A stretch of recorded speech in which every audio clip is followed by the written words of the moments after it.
Welcome to the Mrs. R Relevant Daily Draft Podcast. I am not Jim. I am Anthony Russo, filling in as guest host on this lovely Saturday morning. If you missed it last night, Jim is out for the weekend. He is visiting family, but he will be back. I think Monday he'll be back. So just bear with me for today. And joining me today is the man who I think will actually be hosting tomorrow's podcast as well, Drew Collins. Drew, this is the first time we've met in podcast form. Happy to be with you. How are you doing on this Saturday morning? I mean, I can't complain. YouTube TV back with ESPN, thankfully. Weather's beautiful outside. I mean, setting up to be a pretty good day. Get a podcast in the morning. Can't think of much better. Yes, sir. Yes, sir. I actually don't know what teams you root for. If you have any specific fandoms, I'm a Jets fan, so hmm Thursday was rough but expected. Yeah. So can't it is what it is. We had some barn burners of college football games yesterday. hmm Clemson Louisville, just what a showcase of not kicking talent that was. But but we are here to talk about offensive linemen. As I said, I do not have a slideshow, so we are just gonna we're not gonna have the pretty graphics. I apologize for those visually watching this, but the chat will still be engaging and worthwhile, I assure you. All right, so we're gonna go right down the list. We both kind of agreed before we came on, like overall, the list that we're going to talk about, and I would even say, like, as a whole, this is a pretty good offensive line group. I wouldn't call it, elite or any sort of like, unbelievable historic kind of class, but I think there's a lot of good, starting caliber talent. A lot of guys that, have NFL traits, but can showcase that they can fit in NFL offenses in a variety of ways. So I'm excited to get into this group, and the first guy we're going to talk about is somebody who actually has a multi-positional experience. That's Fernando Carmona from Arkansas. So Drew, I'll let you go ahead and dive in first here for Fernando's scouting report. Yeah, he used to, yeah, so he's the left guard for Arkansas. He used to play tackle, but they moved him to the interior, which I think is the right move. He's a team captain, so you like to see that leadership aspect behind him. But what really stood out to me about watching him is that he's just a powerful guy. He's got great strength. He's a really good run blocker. He can anchor down against the bull rush, can completely wipe away power rushers at times. He's got a nasty streak in the run game. His hand placement is pretty good, and they are very strong. Once they clamp onto a defender, it's very tough to displace them. And then they just pop. He pops with his hands, throws them back a little bit, which is exactly what you want to see. He's, I think, a good guard. Some of the issues with him is I think he is more athletically limited. You're not going to see him being one of the guards you talk about who has amazing mobility, who will be a star pullinger in the screen game. He's just not that person. And he can be over aggressive at times, which he tries to lean forward to get to the blocker faster, which can cause him to get off balance. And a defender can easily do a move or just push him to the side, and he's off balance, and it's a free rush to the quarterback. So you'd like to see a lot of that improved, but he is still an experienced player who will have a spot on any team with his leadership and his run blocking ability. He just needs to develop in some of the more athletic profiles and just stay maintained, stay poised, wait till the blocks to get to you, and go from there. Yeah, I would echo a lot of what you said. I think the big thing with Carmona was making that move to the inside this year. At left tackle when I watched him over the summer, I thought his just lack of lateral quickness and agility was just exposed way too frequently at the tackle spot. He would give up the outside shoulder a lot. I also saw that lunging that you were talking about. I think it was was more problematic again at that tackle spot, trying to operate in space. But if you put him, on the interior, somebody that can, not quite the level of like phone booth blocker that we talk about in the way we did like with Tyler Booker last year, for example. But the hands are firm. I think he's got a solid base. Has the frame that you want in the interior as well.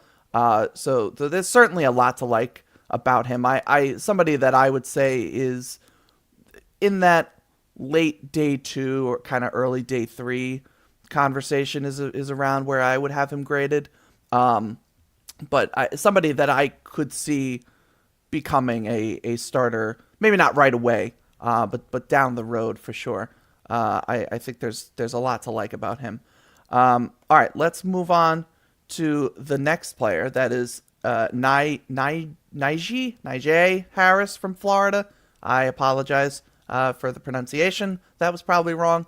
But Drew, I'll turn it over to you again for a look at the first of 2 Florida Gators that we're going to talk about here. But what do you have on Najee? Yeah, I didn't really know what to expect when I was going to watch Najee Harris because I hadn't really heard the name that much. I knew Austin Barber and all that. I was looking forward to him. But Najee Harris kind of caught me by surprise. He's got pretty good movement skills. In the run game, he climbs to the second level pretty well. He's got very strong hands. He plays at a good pad level. You can tell he understands leverage and is a vast majority of the time lower than the defender, which allows him to get some good push. He's got pretty good footwork that kind of mimics the athleticism, makes him good laterally, which you really like. He's got good power. He excels at pulling.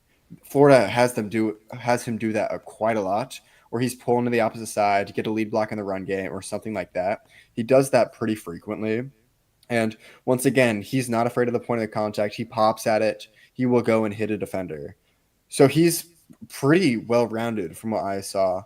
Some of the problems, he can get displaced pretty frequently, like with a defender getting his arms off and just throwing him around, which you want to see improve. He can miss blocks at times. He's just a little bit off. That happened a little bit too frequently, especially when he gets to the second level. A linebacker, someone like that, can just dip around him. And then finally, once again, kind of similar to what I saw with Carmona, is that he can lunge forward and get off balance a little bit, which same thing I just talked about, gets him off balance. The defender can just wipe him away and get past him. So you want to see that improve, but I said it with Carmona, but I think I do, or Harris is pretty close. I might have Carmona a little bit higher, but Harris is just a pretty good, well-rounded player. Yeah, I didn't know the order that we were going to go in until we have a list here that I'm going through now. And I actually do think the scouting report is pretty similar to Carmona. I don't think he's quite as tall as Carmona is. I think Carmona's more, taller and built that way, whereas Najee, I think, is a little more compact. But similar in terms of just both have that strong base. They can win with just power and solid grip strength that Najee has. I think because he's a little shorter, I think he's closer to like 6'2", 6'3". He's able to get leverage a little bit easier than someone like Carmona is. But I think the problems are similar that you talked about. I think he does lunge and sort of, get ahead of his skates, so to speak. Lacks with lateral quickness. Stunts can really be a problem for him. That was something that I saw. I know too. He's a junior, and I do think, because we're gonna talk about Austin Barber here shortly. It does feel like this Florida offensive line, as a unit, has sort of not quite lived up to the hype and expectation that I think people had. I think coming into the year, people thought Florida's offensive line would be, if not one of the best in the SEC, if not all of college football.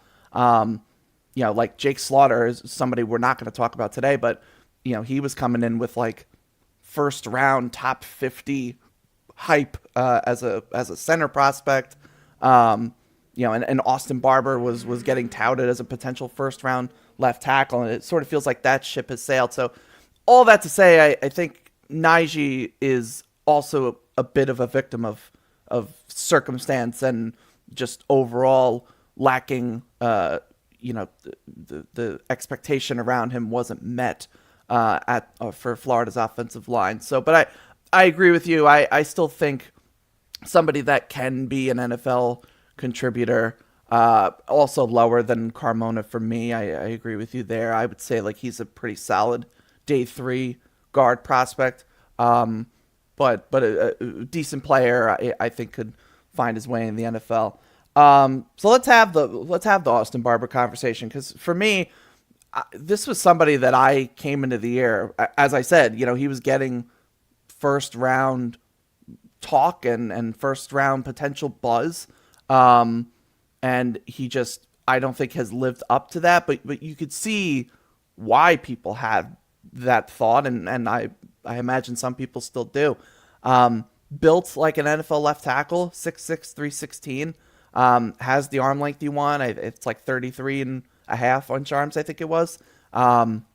He has the frame and body that you want in a left tackle. I think he kicks out of his stance really well, and has that good first step that you want to see, and then is able to, use. I will say he can, show off quick hands, show off active hands that are able to get on blockers. I also think in the run game, it does a good job of being able to move people, to initiate contact, show that pop in his hands, and be able to drive people backward. The problem is, I think it's just so inconsistent. We saw it in the Miami game, where he just got, could not figure out how to deal with Ruben Baines' just straight up power and Akeem Mesidor's power. It was an issue for him. And then when he went to for the Texas A&M game and had to deal with Cassius Howell's just blinding quickness, he was just out on his skates. For much of that context. I think I forget, I didn't have the number in front of me, but I think he gave up like 9 or 10 pressures between those 2 games. So it just feels like, if you watch the LSU game, solid performance there, but then he has those Miamis and Texas A&Ms, and you're like, what player am I getting? And so if you're betting on, in a I would say a relatively weaker tackle class specifically, if you want to bet on the traits and want to bet on the athleticism that he shows, I get it, but those inconsistencies worry me. This is also somebody who is penalized a lot. 6 penalties this season, 9 penalties last season. Like that, clearly a problem, and you saw it. I think like the Texas A&M game was an example of that, where just Cassius, he just had to try to anything he could do to keep up with Cassius Howell. Just he could not get in front of him and stay in front of him, and so that sort of put that problem on display for people. So I think Barber is more of a what if guy than like actually putting it into practice in the way that we would have hoped. I still think though, like day 2 feels where he is at this point. But Drew, go ahead and share your thoughts on Barber. I love what you were saying about his inconsistencies, because that's really what it is. It's a tale of 2 tapes with Barber. You were saying with the 2 games, Miami and Texas A&M, he gave up a combined 10 pressures and 2 sacks, according to PFF in those. So I watched 2 games of him. I watched the Texas A&M game and I watched the LSU game, and they were just vastly different experiences. After the LSU one, I'm like, I'm really high on this guy. I really like what I see, and the Texas A&M kind of grounded me. I still am a fan of him. I still think he can develop into a very good tackle, but there just are some issues. Like, I don't think his strength is that amazing. I mean, you've seen him lose that way, and in the run game, his legs keep churning to push back, but I don't know I'm just not sold on his pure strength quite yet. But I do like a lot of his moving skills. He's got great footwork, quick feet, gets out of the stance quickly. He can pull, he can do it, climb to the next level. He's got good arm length. You just like a lot what you want to see, or you just like a lot of what you see with him. It's just how will he play against top tier competition? And I think this is a talk you can have with really any offensive lineman, especially in the tackle class this year. But the Senior Bowl and the Shrine Bowl and all of that is going to be so pivotal in proving who's at the top of this class, who's at the bottom. Because right now it's a complete competition. This group is just has so many uncertainties surrounding it. You don't know Kadyn Proctor. You don't know a lot of those top players if they're going to be guard, tackle, if they're a good tackle. You don't know any of that yet. So getting to see them against some of the top rushers one on one, stripped away from the team, is going to be so big in their evaluation. And Barber's going to be one of the guys to keep an eye on during it. Yeah, for sure. I think, and I think you hit on it too, and sort of the point I was making as well. Like, there's quite a few guys in this class that, are playing tackle right now. There are a couple that we're going to talk about even that are playing tackle, but probably aren't tackles when they get to the NFL. And so somebody like Barber, who, yes, like has the inconsistencies, yes, has the issues dealing with just pure speed rushers, and dealing with, inside counters as well. Like, yes, those are all there, and those are all things to be concerned with, but there just aren't as many pure high level tackle prospects that you would want. The supply is not going to meet the demand of NFL teams that want true tackle prospects to draft. So that in and of itself probably helps Barber's stock, when we get to April, especially like you said too, if he has a solid Senior Bowl or Shrine Bowl, wherever he winds up. But yeah, I think for that reason alone, Barber, again, like I would still say probably gets a day 2 grade and pick from teams. But it does feel like unless he just goes on a tear, to close out the year here, I don't see round 1 happening even with that, benefit of a weaker tackle class. Next on our list is one of the people that is very much in the tackle guard conversation, and that's Caleb Tiernan from Northwestern, who this is another guy I was super big on Caleb Tiernan when I watched his tape for summer scouting. I thought this is the next great NFL left tackle. We have, over the years, we have seen Northwestern develop NFL offensive line talent at a high level. Peter Skoronsky, Rashawn Slater, to name a couple. So this just felt like, oh, this guy is it. Like, this is the next great Northwestern offensive lineman heading to the NFL. It's all there. But then I read he's 6'7", 329 pounds, and has 32-inch arms, which is just like the worst of both worlds, because he's tall, he's got the height and the frame that screams left tackle, screams offensive tackle in the NFL.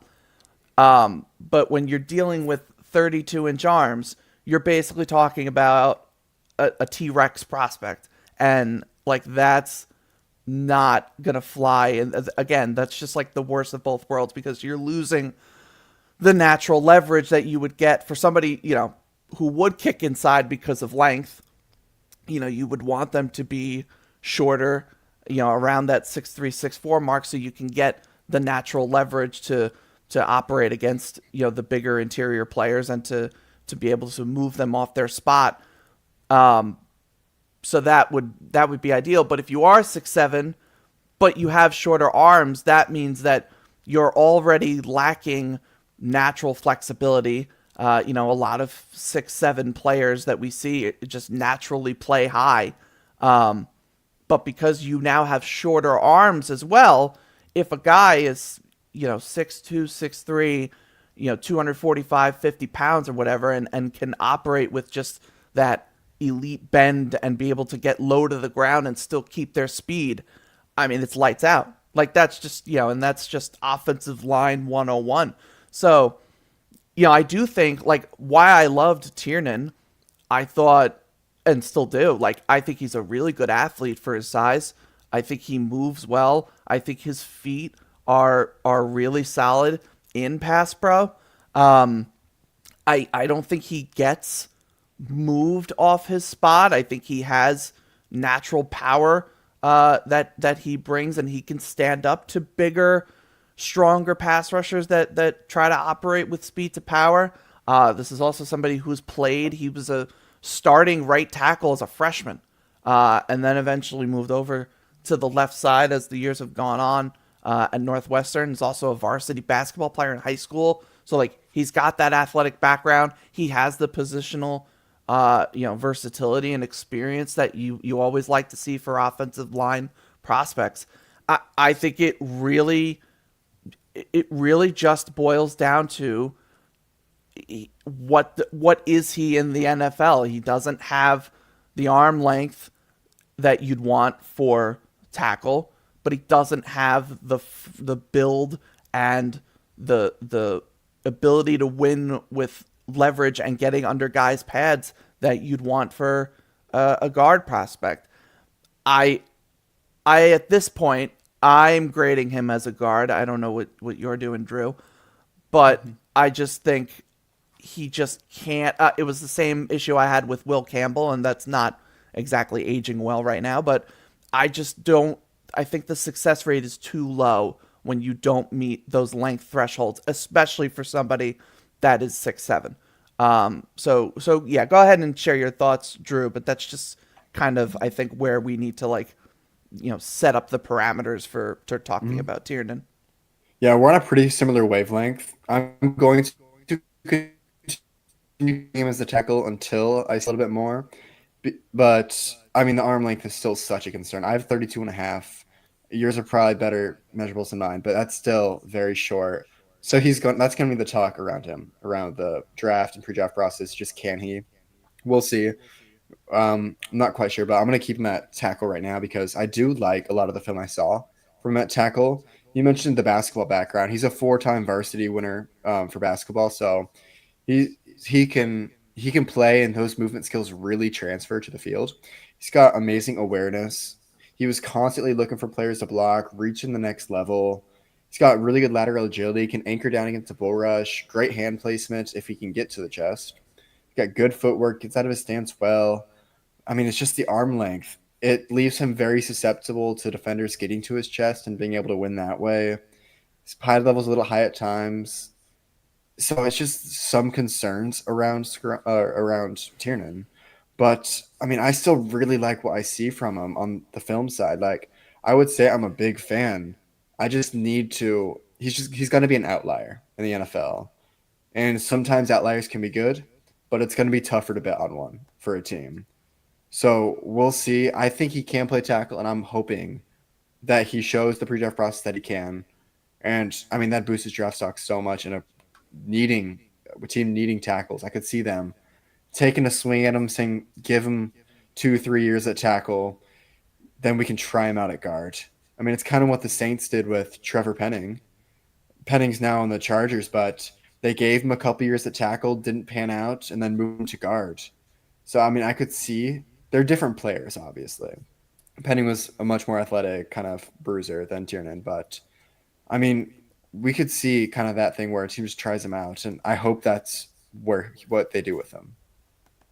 Yeah, I'm with you, and again, it goes back to the supply demand conversation that we were having there. There just aren't as many tackle prospects as you want. So somebody like Tiernan, who checks the boxes from again, like athleticism and ability to win with good pass sets, and looks like plays like an NFL tackle, but the measurables are just going to be the biggest hang up. And kind of what you said earlier too, like another guy where I think Senior Bowl can really help him if he can show that he can operate at an NFL caliber level, even with those physical limitations. That I think could help teams get over the hump with him, so to speak, because of, just the limitations that he has. But people will be willing to focus more on the tape that he puts out as good tape rather than projecting what his issues could be at the next level. All right, let's go to, this is another tackle, probably converts to guard player. But it's a very different kind of player than Caleb Tiernan. This is Jennings Dunker from Iowa. I'll let you go first on Jennings Dunker. But dude is just like, he just feels like a football player. Like I don't even, not even like position, just dude's a football player through and through. Football player. Yep. So I'm from a small town in Nebraska, and I grew up as a Nebraska fan. So I was ingrained to not like Iowa. But man, I love Jennings Dunker. He is, from a personality standpoint, he is one of my favorite players in college football. He's just an absolute farm kid, grew up in a small town in Illinois. He's a 2-time Solon Beef Day hail bale toss champion, where he threw a 60-pound bale over a 14-foot 6-inch bar. Iowa's offensive line does that every year. He's won it twice. 3-sport athlete, wrestling background in school or in high school. He's extremely smart. He's a pre-med student who's majoring in human physiology. Doesn't have a TV, huge reader. I mean, it's just fascinating, his personality-wise. And when you hear all that, you don't know if he's going to have a big nasty streak, if he's going to be a big offensive lineman. But, I mean, this guy in the run game, he is just a mauler. He's got great strength, insanely strong, 685-pound squat, 15 reps of bench, 345 pounds before he was 20 years old. So that's not even updated information. He's got very strong, powerful hands, doesn't release a defender until after the whistle, will completely displace runners. He's got highlight level plays that he consistently produces. I remember against Indiana, I think it might have been Aiden Fisher, an amazing linebacker. He just flattened him in the run game. And it's just so fun to watch him play. You don't hear that with a lot of offensive linemen, but it's a joy to watch Jennings Dunker, his film. I remember at the NFL Stock Exchange, Trevor Sycamore was really high on him. And I was kind of concerned because I'm like, okay, we'll see. I know it's an Iowa offensive lineman, but people can kind of get caught up in that. But no, the hype is all there, and for good reason. He's got good anchor against the bull rushes. He plays tackle, but he's going to go to guard. I have little doubt of that. I think he's going to be an amazing guard, but he's a guard prospect through and through. He's not an amazing athlete. He said that himself. His mobility and foot speed aren't great. I think they're perfectly suitable for a guard. But you can kind of see defenders expose that at tackle. And he's just got smaller arms. I don't have the exact arm length, but they're just smaller. Defender can reach his chest. So he could play tackle. His film's not bad at tackle at all. And he most of the time does pretty well against various types of rushers. But I would be surprised if he didn't move to guard. But I do think he will be an outstanding all-pro level guard. I'm very high on him. Yeah, I'm with you. I definitely think he moves to guard. If you just bear with me for one moment, this is maybe the greatest thing I've ever seen ever. So this is might be a little tough to read, but this is Jennings Dunker's pre-game / night before game meal that he has. 2 to 3 servings of pasta. This is the night before, 5:30 p.m. 2 to 3 servings of pasta with meat and marinara sauce. 8:30 p.m. 3 hamburgers, 3 bags of baked Lay's potato chips, and hot chocolate. Game day, 4 pieces of toast, 2 bowls of Wheaties, a couple pancakes, 2 chicken breasts, 24-ounce water. 9 a.m. Literally 2 hours after having just had that, another 4 pieces of toast and a chicken breast. Um, 10-15, he's having waffles, and then he has at throughout the game he's eating more waffles, and then post game Culver's double bacon cheeseburger, family size order of curds or onion rings, and 3 sides of ranch.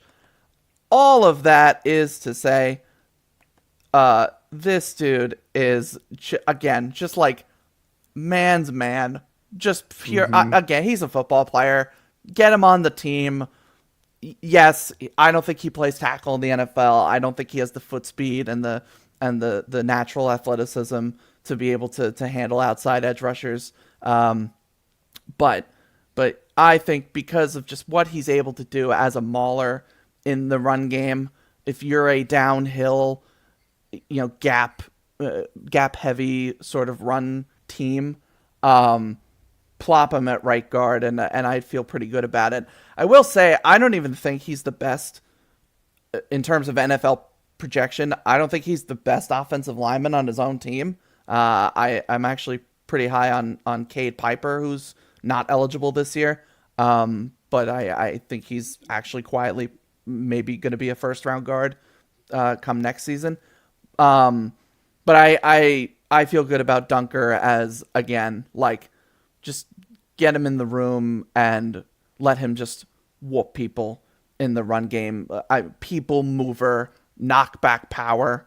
I saw him against Big Citrus, Dominique Orange, in the Iowa State game, and he was able to like handle a player that I think is a top 30 player on my board personally.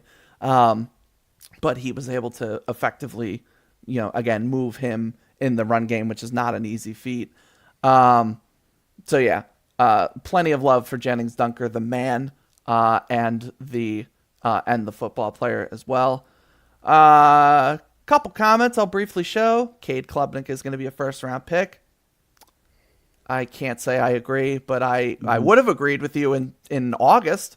But in November, Anthony does not agree. And Drew, I don't think you do either, but you can tell me if can't quite get there yet. Yeah, can't quite get there.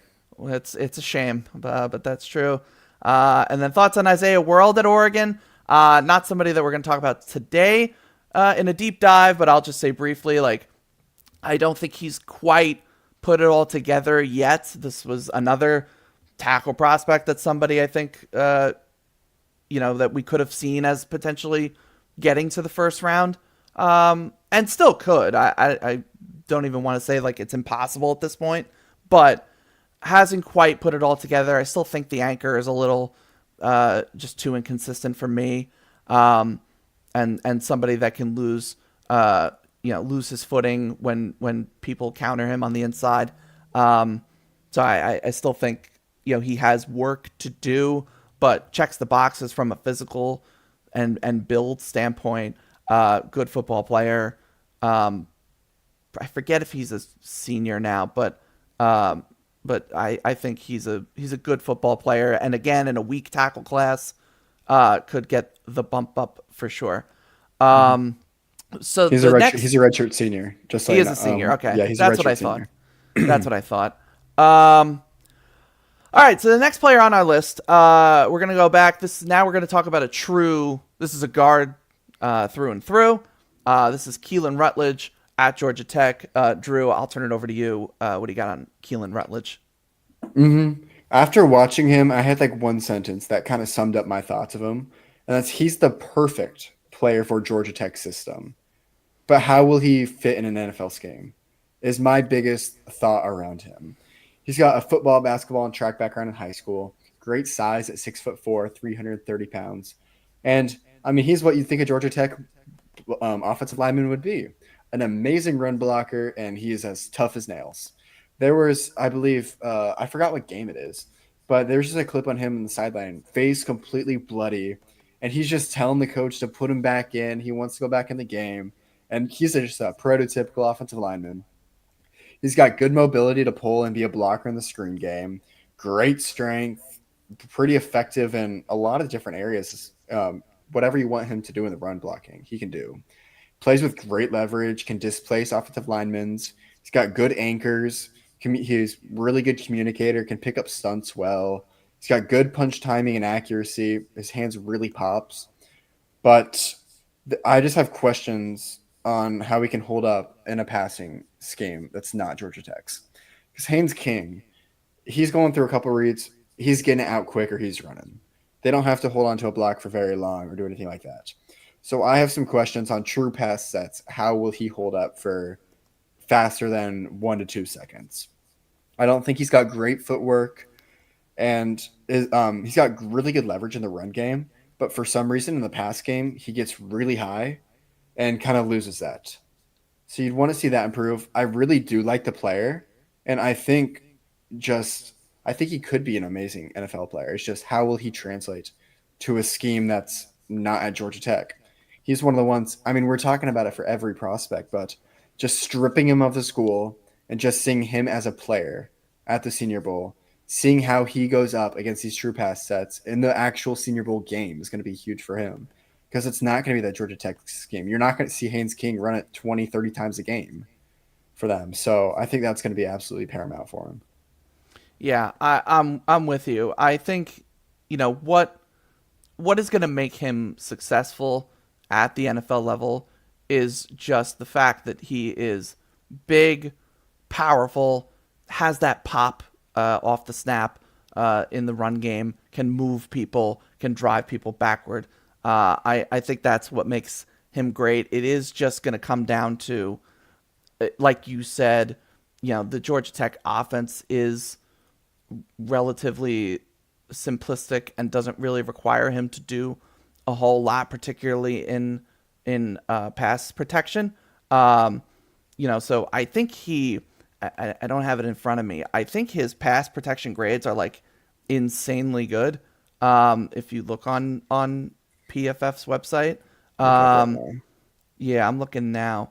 So yeah, it's a 79.9 pass blocking grade, which is very good. But this Georgia Tech passing offense is not exactly a NFL passing offense. So I think that's kind of something to keep in mind when and I'm not, I by no means am I like anti PFF, one of those guys. I think PFF's great, but I think there does always need to be context when we look at grades and we look at how they put out with the analytics that they put out on players. It's not just he has a high PFF grade as a pass blocker, that means he's a great pass blocker. Not quite, not always. So something to keep in mind. But that said, though, he was, I think, 8 or 9 on my. I put out my interior offensive line ranking. I did for every position, but I put out for interior offensive line rankings. I think he was like 8 or 9 on that list. So like, I like him a lot. Just a plug and play guard prospect. I feel pretty good that he can be an NFL starter because, again, I think he's got that build and he's got that power that you want, and the toughness. You mentioned, I was trying to find the bloody picture photo. It's in like video form, and I'm not gonna try to get a copyright claim. But yeah, really good. A good prospect. I think. I think somebody that I feel pretty comfortable saying like can be a NFL player for years to come. All right, next up is actually my personal favorite player that we're going to talk about today. I don't know if that's the case for you, Drew. But there. that is, yeah, man, Max Iapani, and I am so sorry if I'm again probably saying that wrong. But this is the tackle from Arizona State. Man, he is a lot of we've been talking about guys that Austin Barber hasn't quite lived up to the hype, and some of these other offensive linemen that we've been talking about haven't quite met the hope and expectation. I mentioned like Isaiah World before when we had that question. Like Iapani, I think has done it. I think he's had a hell of a season. And this was somebody who was very much I don't want to call him a projection coming into the year, but somebody that I think was heavy on the traits side, and we kind of just needed to wait and see how he'd prove it. He hasn't even. I think he started playing football in 2021. He's from Nigeria, but the build is there. This dude is 6'6", 330 pounds, 34-inch arms. So like NFL tackle build, like exactly what you would want. Plays with, I think, really good foot speed and ability to kick out of his stance for somebody that's 330 pounds. I think the big thing for me this year was we have seen obviously that David Bailey and the Texas Tech defensive line has run through pretty much everybody that they've gone against this year. And I won't say Iheanacho played a flawless game, but relative to some of the other tackles that have gone against David Bailey and that front this year, Iheanacho did a good job, held his own. Wasn't just whooped around for 4 quarters. Did a decent enough job hanging with, I think, somebody who's going to be a top 15, 20 pick and is arguably, if not the best pass rusher, pure pass rusher in college football right now. So I think there is a lot to like about Iheanacho. I think he's of all the guys that we're talking about, I would bet on Iheanacho being a first round pick. And I'd feel the best about it. I think he's got that build that you want. I still think he has work to do in the run game, being able to get under guys and being able to consistently, he's not that mauler kind of player for somebody that is 330 pounds. But I just think his pass pro is so solid and his athleticism is so solid for having the frame that he does. I very excited to see how he closes out this year, and I think somebody that is going to benefit greatly from the Senior Bowl process and the combine and all that, and NFL teams are going to fall in love with the length and the pass protection skills, and he's going to just feel like, okay, this is why you invest a first round pick in a offensive tackle prospect. But Drew, go ahead and share your thoughts on him. I mean, we've got very similar thoughts. My evaluation is going to mimic yours a lot. I think you said it really well. But what really surprised me is I did a lot of the research on him after, because I'm like, who is this guy? This is really, watching his film, I was very pleasantly surprised. And then looking it up, he's so surprising for how little football experience he has. He's a former JUCO player. His high school didn't even have a football team. He grew up in Nigeria until he was 13, then moved to LA. His high school didn't have a team, so he just showed up at JUCO college and just started playing football. He was about 6'7", 300 pounds, and that's just an offensive lineman. He's got a soccer and a basketball background, which is, you can see that throughout his game. Anthony said how athletic he was, how well he moves, and it's just really fun to watch him. He kicks out of his stance well, can mirror the defensive lineman. You were talking about his game against Texas Tech. I would go to say he even more held his own against them. He won a lot more than he lost against that game. I mean, David Bailey's going to have his plays. Romello Heights going to have their plays. But I thought he played as well as anyone against them. He's got great arm length. I have him at 34.25 inches, so 34 and a quarter. He rapidly gets out of his stance. I mean, I really like it. His technique is good for his experience levels, but there are some plays where he kind of just throws his entire body at the defender instead of trying to stay back with that. So I'm not going to grade that too hard on him. He's still pretty new to football. Getting him with a coach at the next level is really going to help him improve that. You talked about his run game. I don't think he's got a nasty streak. He's a good blocker, but he won't be that mauler. And his hands don't pop on contact. They're not very violent. They're still kind of subtle and just going there. So it needs him to get a little bit more meat in that area.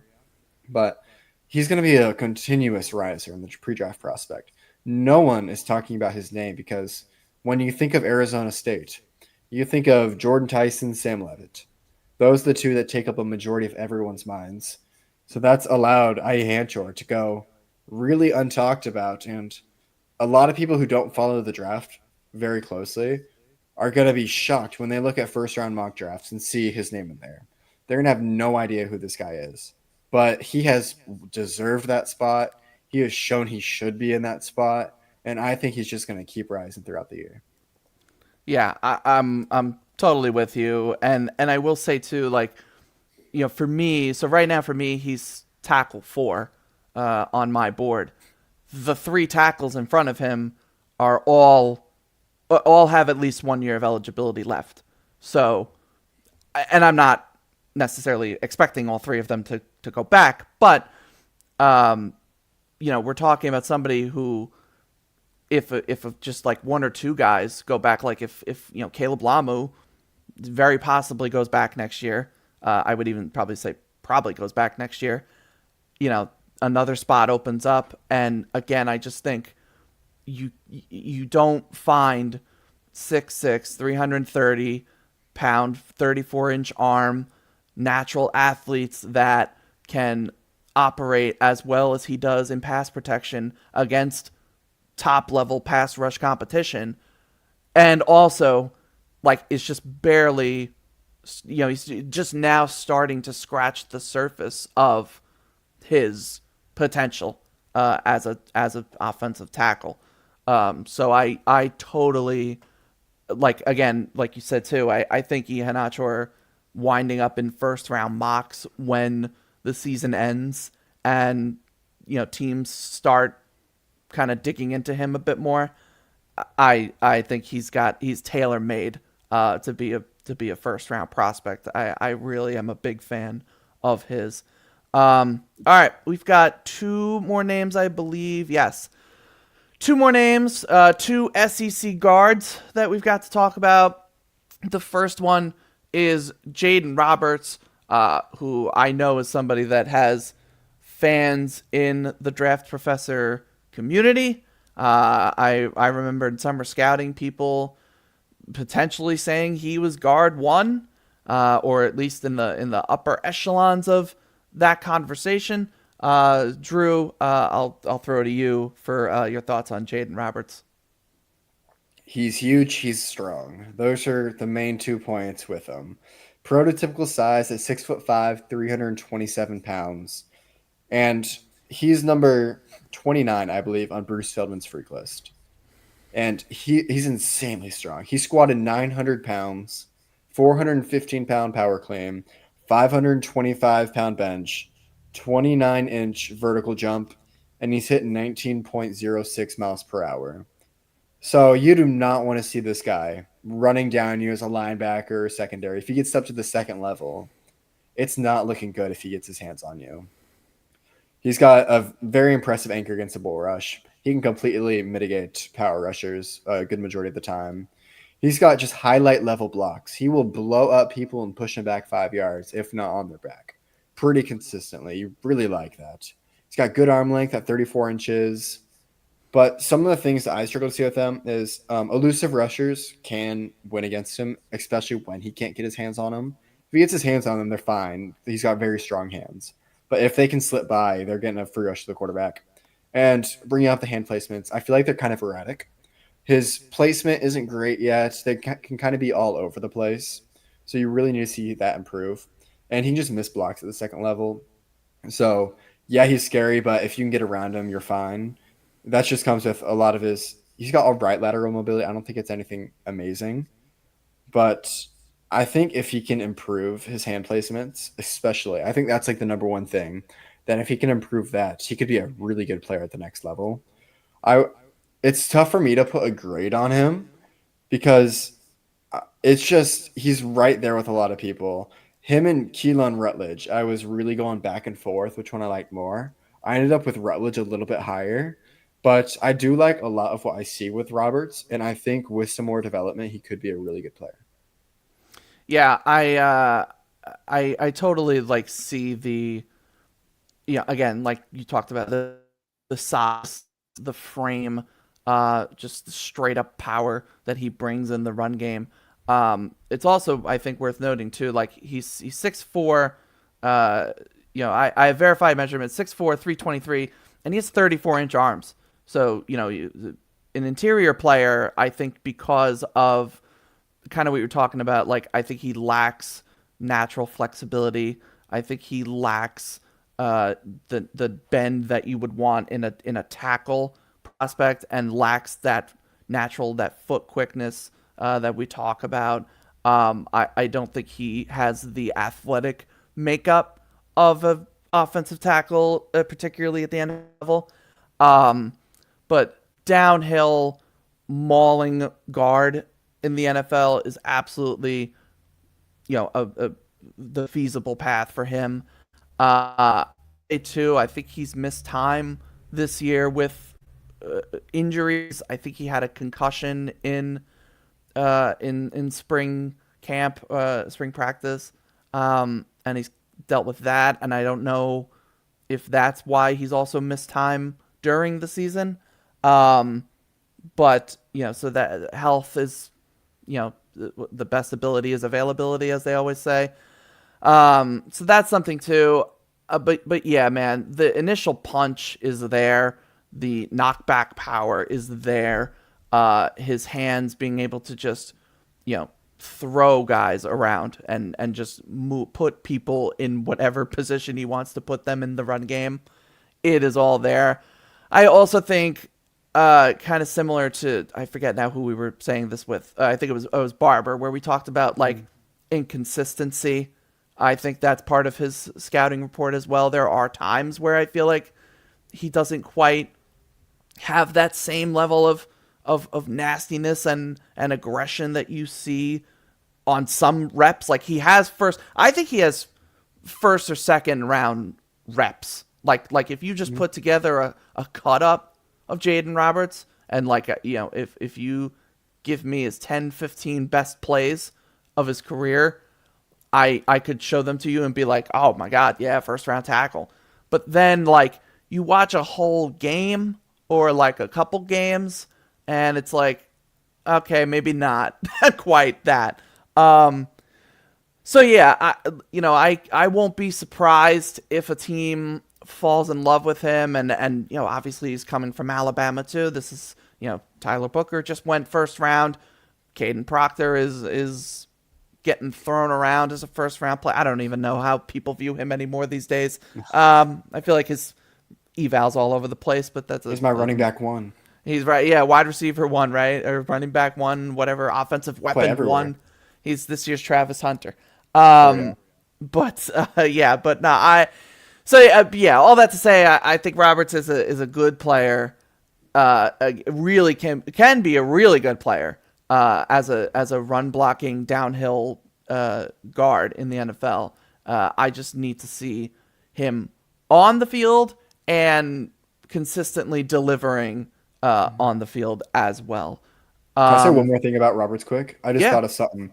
And his matchup with Bernard Gooden was fascinating to me. If you know who Bernard Gooden is, I don't have the measurables right up for me, but he's a defensive tackle for LSU. But he is extremely small. Like, I believe he's, here it is, 6'1", 268 pounds. Yep. Is what I have mapped. So he's extremely strong, but he is very quick. Laterally, he can jump and get around. Interesting prospect. But his matchup with Roberts was so interesting to me because there'd be plays where Roberts wipes him out. And then the next play, Gooden gets right under him and goes past him. So I think that's that's kind of the epitome of Jaden Roberts right now. He's got plays where he's amazing. Then there's other plays where a defender can get right around him. So you'd like to see that's just the inconsistencies right there. But if you want to see a good matchup, go to the LSU game and turn on that. That was a really interesting one to me. Yeah, I think that absolutely sums it up really well. All right, last player on our list here, another big, powerful SEC guard. That is Micah Morris from Georgia. And I'll start with him because coming into, I'll say after summer scouting, I watched him, and I this was another guy that I think I was higher on than most people, or at least maybe I was just one of the people that like just watched him. Because somebody that I didn't see anybody talking about as one of the top interior prospects in the draft. But as somebody who plays at Georgia, I sort of feel like that kind of qualifies you to at least be talked about. But the size, 6'4", 340 pounds. I probably play somewhere between 330, 340. But 33 and 6/8 inch arms is the measurement I have. His base is so strong as I think both a pass protector and a run blocker. He generates so much power, I think, from his lower half. I think he's able to snatch defenders really well and get his hands on guys really well. This is also somebody who's very experienced, has played at both guard spots. And I don't have it in front of me. I'll look it up quick. I think he has over like 1,000 snaps in his time at Georgia as a redshirt senior. Yeah, he's 1,450 snaps he's taken as a Georgia Bulldog. So has the experience that you want. And I think he's putting together a pretty good season. Again, going up against SEC competition week in and week out. I don't think he is sort of similar to Jaden Roberts. I think it's a speed and athleticism issue with him.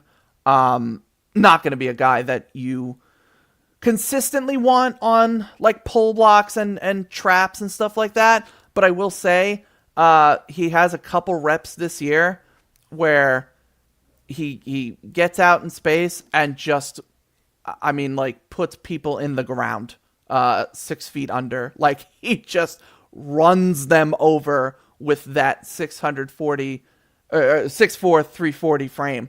I will say it's not so much, him like pulling and then grabbing and throwing down. It's more just pulling and then just running through them like a bull in the running of the bulls in freaking Spain or whatever. So it's that. It's not somebody that's going to be like consistently getting to the second level on reach blocks and be able to get out wide and in those outside zone concepts, that kind of thing. That's not his game. But I just think, again, it sort of feels like the theme unintentionally for today is a lot of these guys are downhill, big, powerful, the sort of like ox kind of, blockers. And I think Micah's in that category. But so still somebody, probably at this point is probably like a early day 3 guy for me, or maybe even like a mid day 3 guy for me. But I think he's a good player all around, and has the NFL body and look of an NFL guard. So, but Drew, go ahead and give your thoughts on Micah. I'm a little bit lower on him than I'd say than you are, but I do see a lot of the positives with him. He's a great athlete. He's number 96 on Feldman's freak list. He made it. 420 pounds for 2 reps on bench, 505 for 2 reps on squat, 28-inch vert. So he's a pretty good athlete. And just watch him. He looks huge. He sticks out he just sticks out on Georgia's offensive line. And an offensive line that historically had massive players, like he sticks out. He's got good length, great anchor against bull rush, strong hands. His power is evident in the run game, as you were saying. He's able to displace runners and throw them away when he gets his hands on them. My biggest thing is I just don't think his mobility is great. He's got pretty slow foot speed to me. He can play with a high pad level. I just find it tough to see him in a downhill running blocks game where he's probably the lowest mobility I've had on someone we've watched today. So, and I just don't know how, like, you can work on that, obviously, but it's a lot tougher to get significantly better at that. So, I 100%, I'd say he's probably a mid to late day three, but I could still see a team really liking him for the downhill running and just how powerful he is. They could say, we can teach him up, or we don't need him to be that mobile. So, I do see a lot of what there is and why a lot of people like Michael Morris who've watched him. I'm just not quite there yet.